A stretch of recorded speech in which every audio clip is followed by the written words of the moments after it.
Hi guys, how are you doing? Welcome back. Today I'm going to show you how to install network-wide ad blocking and also tracking protection if you're using pfSense as a firewall. I'm sure you guys are very annoyed for all the ads you get when you're browsing the internet or you're using all your apps on your mobile devices or your laptop, and also have a little bit of a concern that it is nobody's business what you do on the internet. So you want to block all the tracking from all the apps and the websites you're visiting, right? I'm going to show you how to do that and how to set it up using pfSense. Let's get into it.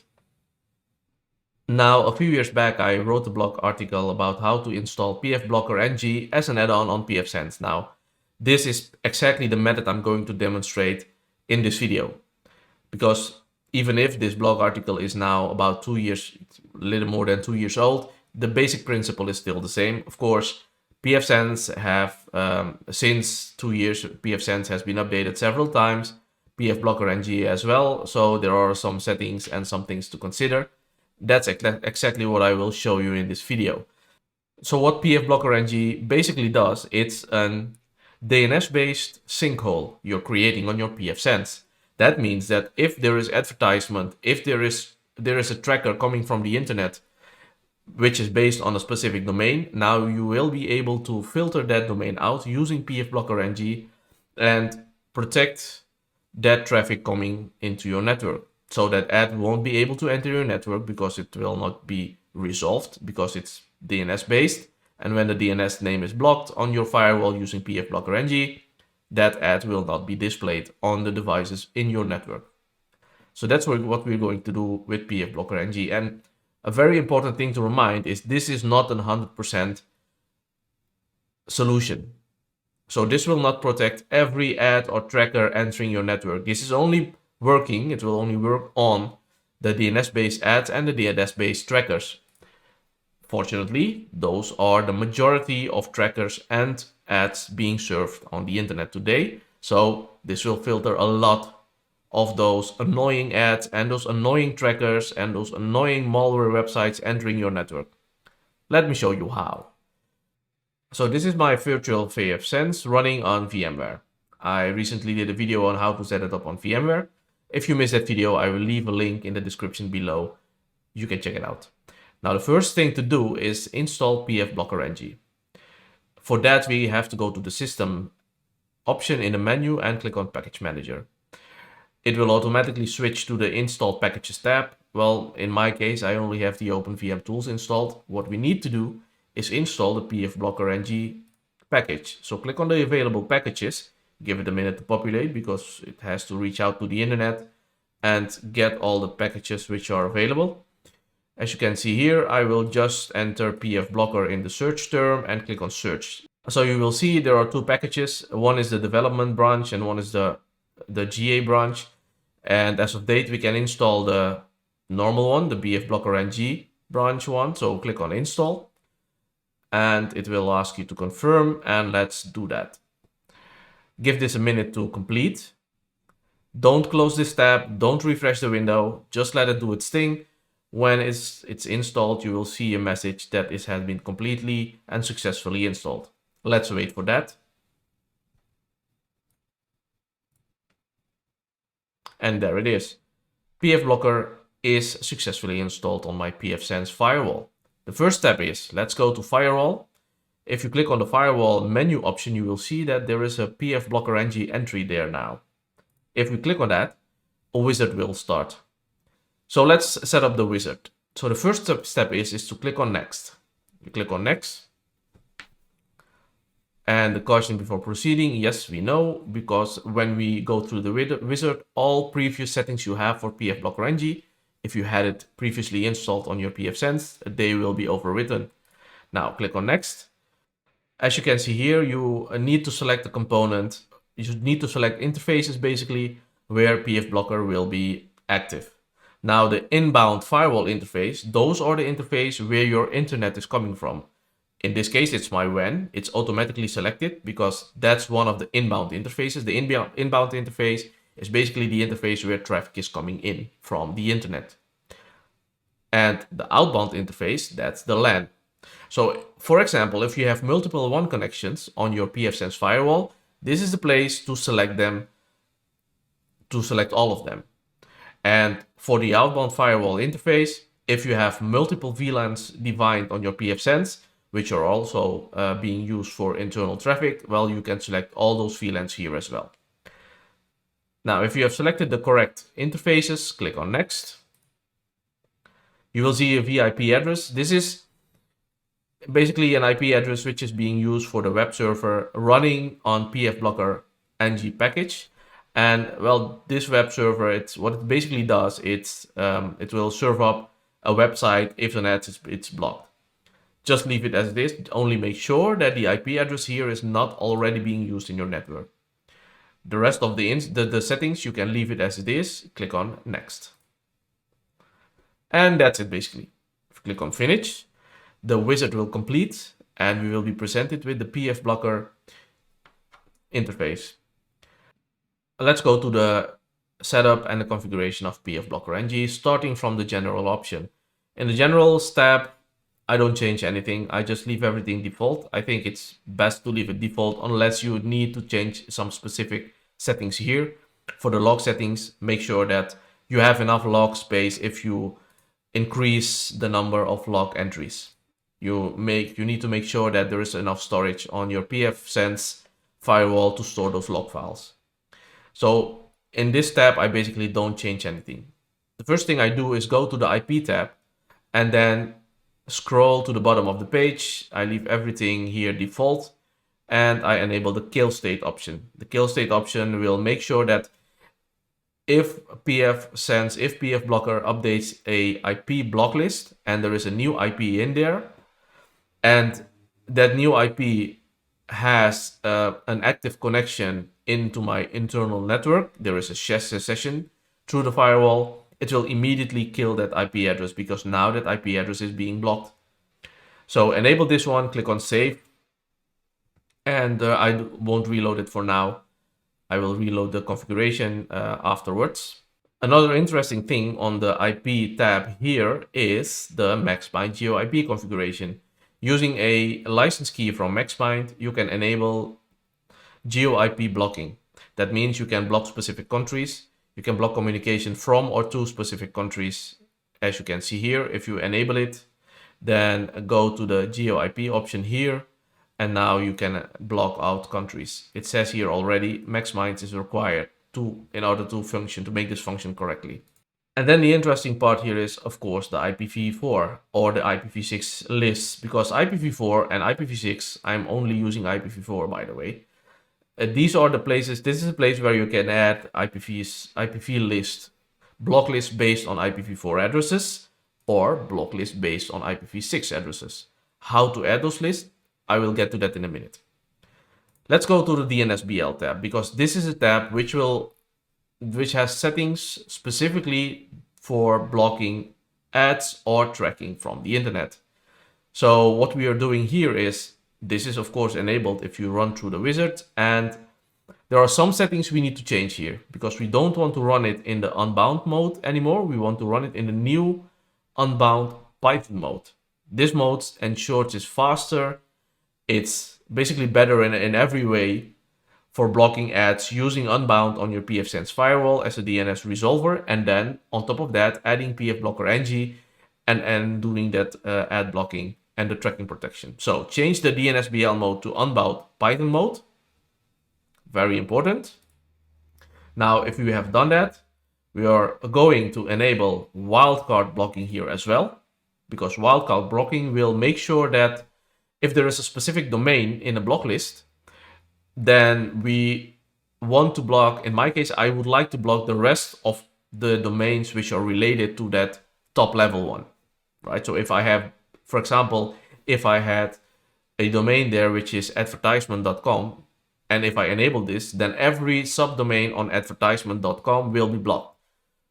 This is a very handy option. Of course, make sure that you understand what this does, because if you enable it, chances are that something will break in your network and you will have to whitelist some stuff. The next option I enable is resolver live sync, because I'm using unbound resolver, which is installed on my pfSense firewall, and that's the package pfBlockerNG is basically using to do that DNS sinkhole magic, so to speak. Now I want to do the resolver live sync, and that means that during a reload of my block list, I won't lose any DNS resolution in my network. So that means everything in my network will still be running fine. I will still be able to use the internet while pfBlocker is reloading and refreshing those block lists in the background using that cron event. Now, if you set up the DNSBL mode, if you change it to the Python mode and you click on the page, you will see that just like it happened now, there are a lot of options which are being displayed because these are related to this new unbound Python mode for pfBlockerNG. So let's see. Well, I have already enabled wildcard blocking, so this is fine. Then I want to enable Python control because I will use the Python aspect, that Python plugin, that Python setup in Unbound to do the DNS sinkholing. So I will enable Python blocking. DNS reply logging, I want to have that enabled because if something breaks in my network, I want to be able to troubleshoot maybe some URL or maybe some DNS name or maybe some IP address is being blocked by pfBlockerNG. I have to whitelist it.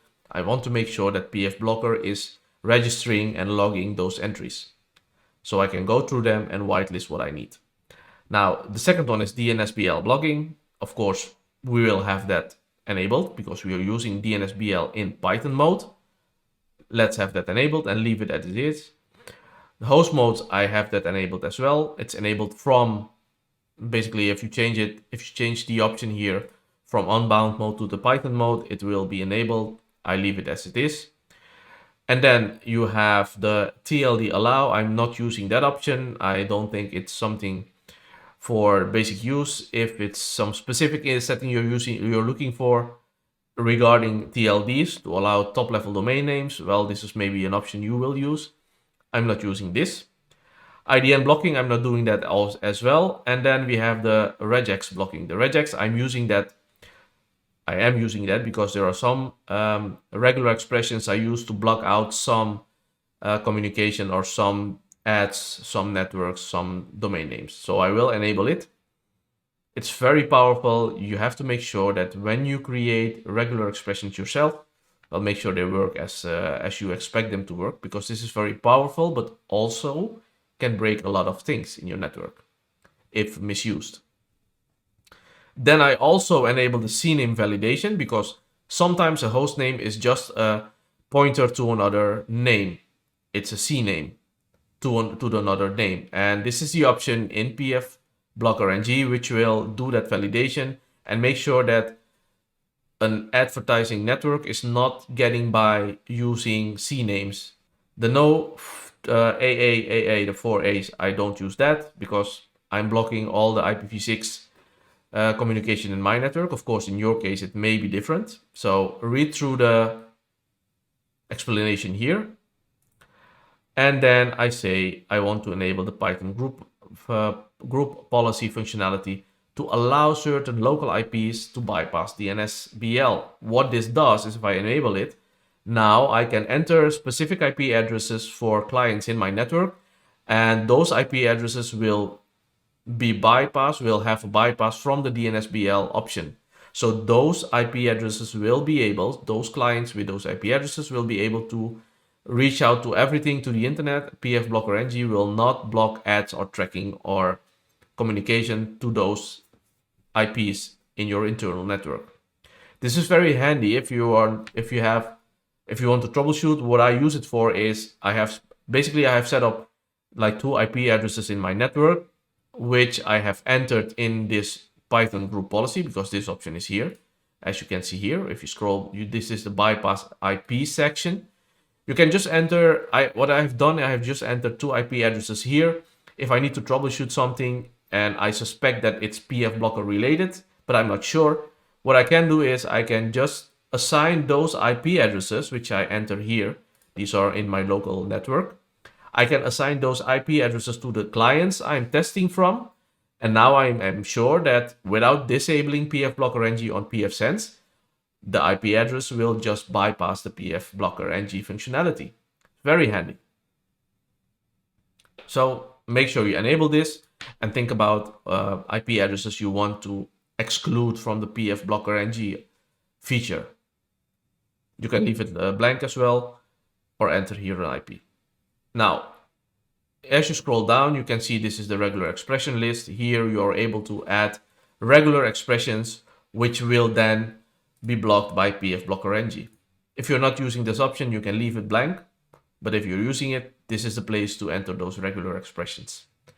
If you scroll down, this is something of a legacy. If you use unbound not with a Python mode, well, this is something need to be configured in order to do the blocking and without giving you errors in your network, right? I leave it as at the default. The only thing you have to make sure here is a web server interface. It should be localhost. Make sure that it's localhost, and the IP address for this virtual IP, that address has to be a IP address which is not in use in your network. Now, if we scroll down a little bit, there are some other options here. This is a very important one at the DNSBL whitelist. As you can see here, there are some domains here already in the whitelist section, which are here from if you install pfBlockerNG, they are automatically entered here. This is the place where you would enter specific domain names which you want to exclude from getting blocked by pfBlockerNG. So you can also go through the list and see if there are things here you don't want to have in here. I would say leave it leave it as it is and take it from there. And of course, there are some other options. Let me see what we can,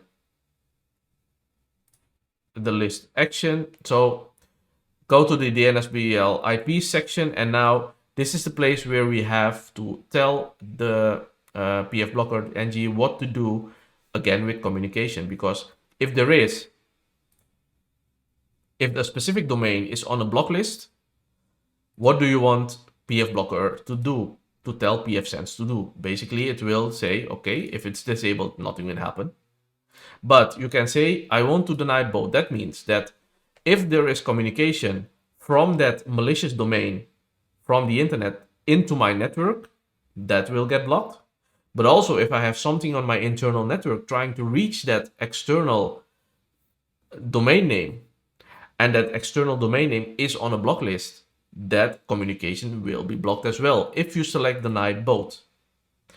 Make sure you understand this very well, because you can leave it at deny inbound, then every client in your network will still be able to reach all those domains which are in the block list.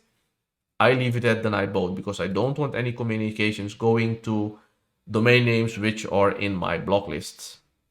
Okay, so select deny both. If you have done that, of course, click on Save Settings. You will see this information here. All right, you have to reload the DNSBL. And of course, like I said, every change that you do in pfBlockerNG, you have to reload the configuration. So go to the Update tab, click on Reload, click on All if you're using both options, of course. Or if you only want to reload the DNSBL part or the IP part, select which parts you need to reload, click on Run, and don't close this window, let it run and let it complete. So if I go back to DNSBL, as you can see here, there are some options here as well you can enable. What I do is, in the DNSBL group, I enable some block lists. I will show you which of the block lists I enable and how to do that. If you go to the feeds option here, as you can see here in the feeds option, there is a long list of IP address-based, IPv4 address-based block list. This is for the IP section. And if you scroll down, you will see that there's also DNSBL block lists here. These are block lists which are already configured in pfSense. You can, by hitting the plus icon here, you can add them to the block list, which will then be enabled by pfBlockerNG. If you see here, if I go, for example, if I would add a specific DNSBL block list here, I can just scroll down and choose the one I like. If I would like to enable the Stephen Black one, for example, I will click on plus. It will take me immediately to a new section where it will say, okay, what's the name you want to enable, you want to give to this to this category. I will say, okay, malicious. This is not malicious, but this is my personal choice. DNSBL. And I will remove this part just to keep it a little bit cleaner. Now here you have to make sure that this is on. The format, leave it to auto, set the state to on, because otherwise the block list will still not be enabled. You will see a header name in this case, because I clicked on the Stephen Black one. It will already propose a description for it. I can leave it at that or change it. As you can see here, there is we are using underscores here because it is not allowed to use a space. So if I have done that, I've changed the state to on. The action, very important to set it to unbound.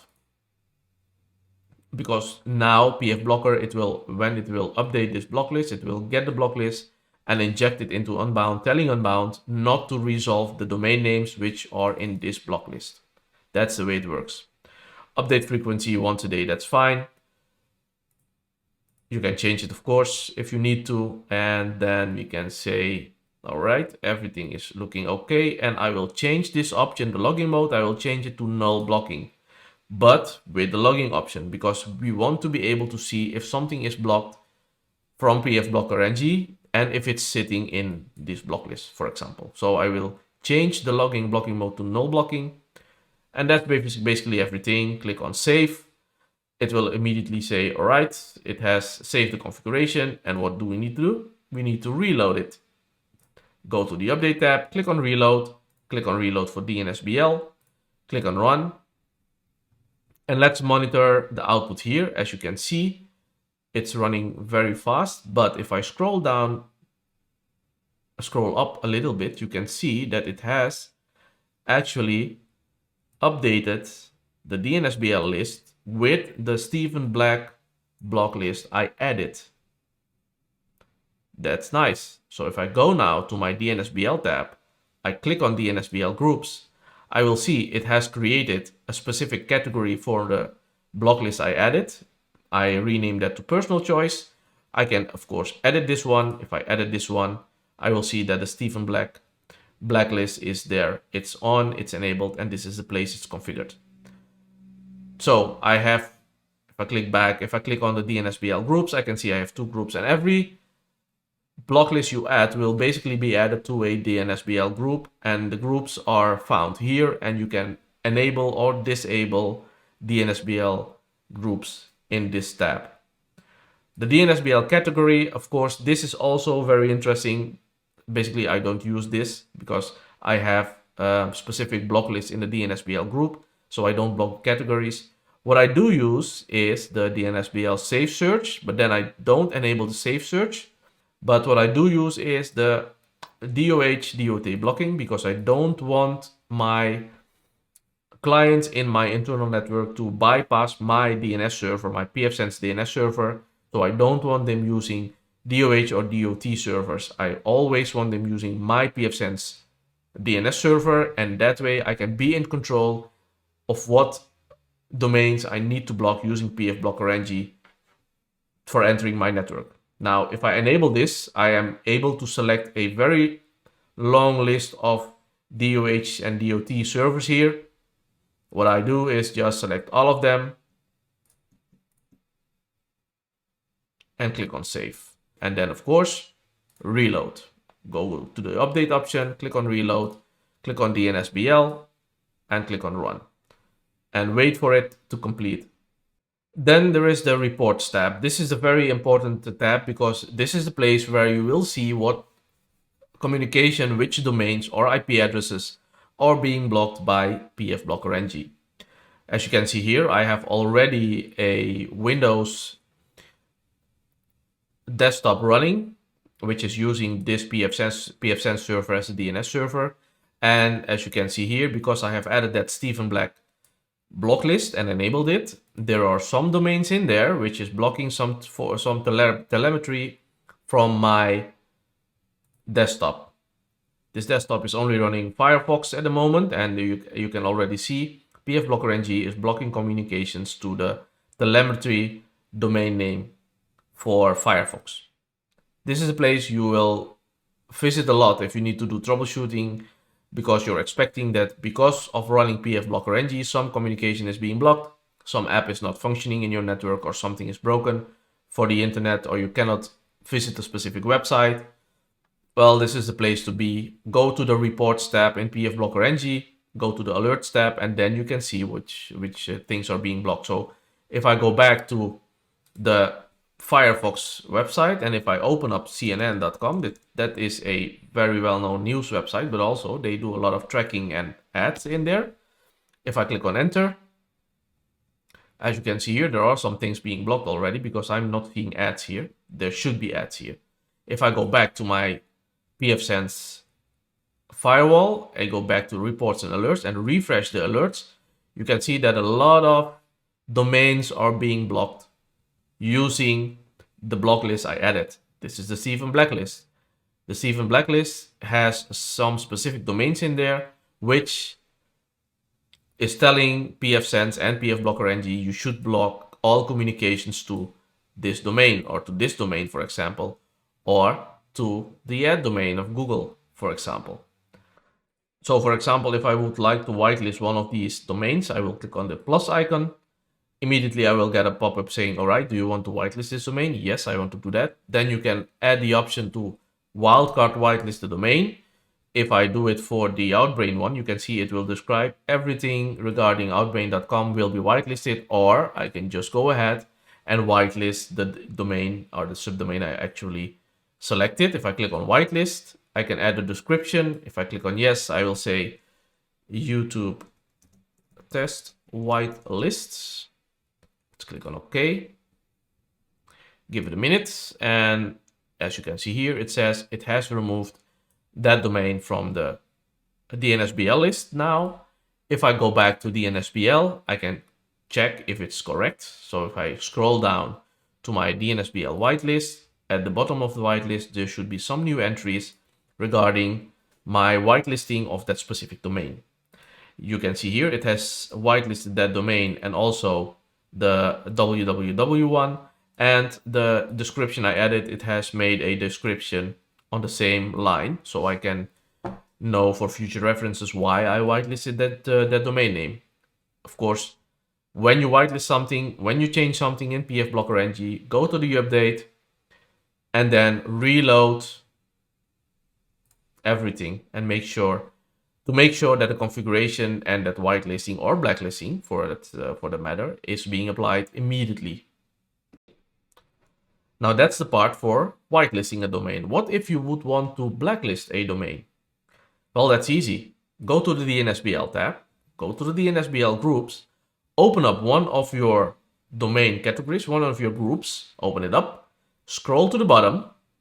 Then you can see you have here the option to enter custom domain names, which will then be blocked. So if I would add CNN.com here, now everything to CNN.com will be blocked. Let me just put a wildcard in there. Wildcards are being noted with a dot in front of it, and I say save DNSBL. All right. Like I said, every change has a update. So I go to the update option, click on reload for DNSBL only, click on run, let it run. It has updated it, and now if I go back also to my DNSBL tab and click on DNSBL group, you will see an anchor icon here, and this anchor is saying you have a custom list defined in there. So if I would go to my workstation here, go to the workstation here, yes, this is the one. And now if I would clear the cache of the server, let's do that. Or this desktop, I will do ipconfig/flush DNS to make sure that the DNS resolver cache locally is empty. Start up Firefox again, and now I want to visit CNN.com. You can see I cannot visit CNN.com. Why is that? Well, let's go to my pfBlocker. Let's go to pfSense, click on the reports tab in pfBlocker, and you will see that CNN.com is being blocked by my personal choice custom list. So as you can see, whitelisting is very easy, but blacklisting is also very easy. And the reports and the alerts tab, this is the place where you will find which domains are being whitelisted or blacklisted or blocked. And of course, there are some other very interesting stats you can see here. You go to the DNS reply stats, to the DNS reply, you can see which of the queries are being replied to. And then you can have some statistics here telling you which domains are in the top lists, which are being blocked or being resolved. This is the reply stat, so GitHub in this case is being resolved frequently. If I go to the block stats, I can see that, well, the incoming, the telemetry one, that's the one which is being blocked for the majority of the time. And I can scroll down to some stats here as well. This will give you some insights in how DNSBL is protecting and blocking domain names. The same goes for the IPs as well, which IP addresses are being blocked or permitted, and some stats. I don't have IP addresses which are being blocked at the moment, but if you would use that, if you would have something in there, they would show up just like the DNSBL ones. A very important step is go back to pfSense Plus dashboard. Now you can see that there is a widget here. This widget is being enabled and it's showing you some interesting statistics you can have on your pfSense dashboard. You can see the amount of the percentage of blocks that has been applied and which of the block lists, which of the groups are being used most frequently to block DNS. So this is very interesting to see and to know. Another interesting part is if you don't want to use the feeds tab, if I go back to pfBlockerNG and don't want to use one of the predefined feeds which are in here, but you want to add your own custom DNSBL feed or IP feed, that is also possible. Just go to the DNSBL one, go to the DNSBL groups tab. You can use one of the existing groups, which are already in there, if you're using DNSBL, but of course you are able to add a new group as well. Just click on the add option, give it a name, my custom DNSBL. You can give it the description if you like, and then enter the feed here. This is the place you can edit manually or delete it as well. So this is the option to add your own feeds besides the feeds which are already in there. The option is there as well. The same goes for IPs as well. If you go to the IP tab, click on IPv4, you can add a new group here, or you can just reuse a group which is in there and add your own IPv or IPv6 block list here. So setting up pfBlockerNG, it's not that hard of a challenge. You can follow my blog. I showed you in the video the aspects, the basic functionality, the options I enabled for my network, which if you enable it for your network, you will benefit also from them. Keep in mind that if something breaks, that report tab is very important for troubleshooting. See what domain names are being blocked there. See what IP addresses are being blocked there if you are using that IP blocking feature in pfBlockerNG.